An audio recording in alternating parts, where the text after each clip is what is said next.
दोस्तों नमस्कार।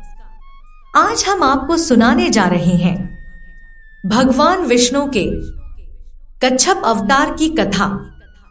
नरसिंह पुराण के अनुसार कुर्मी अथवा कूर्म अवतार भगवान विष्णु का द्वितीय अवतार है, जिसे कच्छप अवतार के नाम से भी जाना जाता है। कथानुसार पुराने समय की बात है, देवताओं और राक्षसों में आपसी मतभेद के कारण शत्रुता बढ़ गई। आए दिन दोनों पक्षों में लड़ाई होती रहती थी। एक दिन राक्षसों के आक्रमण से सभी देवता भयभीत हो गए। वे भागते भागते ब्रह्मा के पास गए। ब्रह्मा जी ने देवताओं को भगवान विष्णु के पास जाने को कहा। ब्रह्मा जी की राय से सभी देवता जगतगुरु विष्णु की शरण में जाकर प्रार्थना करने लगे।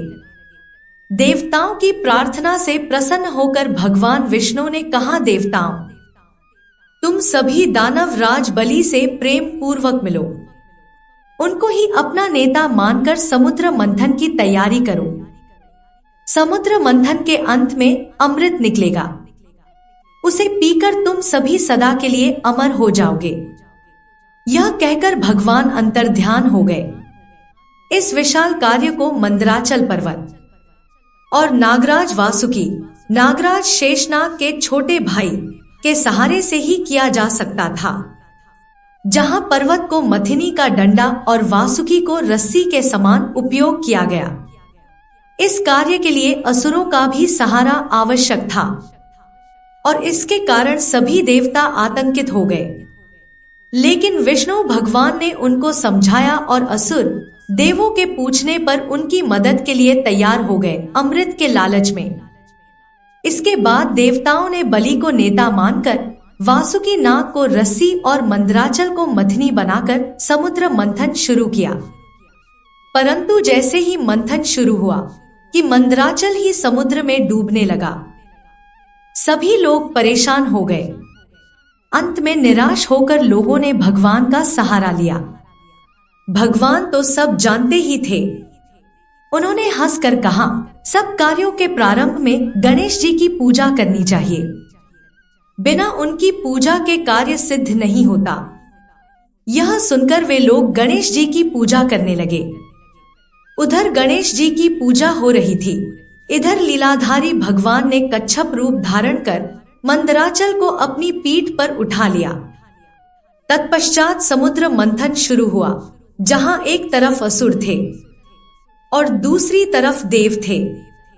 मथते मथते बहुत देर हो गई। तब एक घातक जहर निकलने लगा, जिससे घुटन होने लगी और सारी दुनिया पर खतरा आ गया। लेकिन भगवान महादेव बचाव के लिए आए और उस जहर का सेवन किया और अपने कंठ में उसे बरकरार रखा, जिससे उनका नाम नीलकंठ पड़ा। इसी प्रकार कामधेनु, उच्चय, श्रवा नामक घोड़ा, ऐरावत हाथी, कौस्तुभमणि, कल्पवृक्ष, अप्सराएं, भगवती लक्ष्मी, वारुणी, धनुष, चंद्रमा, शंख, धन्वंतरी और अंत में अमृत निकला। इस प्रकार समुद्र मंथन में कुल 14 रत्न निकले। अमृत के लिए देवता और दानव दोनों झगड़ने लगे। तब भगवान ने अपनी लीला से मोहिनी रूप धारण कर अमृत देवताओं को ही पिलाया, जिसे पीकर देवताओं की शक्ति वापस आ गई और वे हमेशा के लिए अमर हो गए। देवताओं ने दानवों पर विजय प्राप्त की। विजय देवता बार बार कच्छप भगवान की स्तुति करने लगे। उनकी स्तुति से प्रसन्न होकर भगवान ने कहा, देवताओं, जो लोग भगवान के आश्रित होकर कर्म करते हैं वही देवता कहलाते हैं।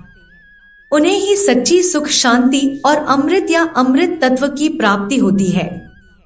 किंतु जो अभिमान के सहारे कर्म करते हैं उन्हें कभी भी अमृत की प्राप्ति नहीं हो सकती।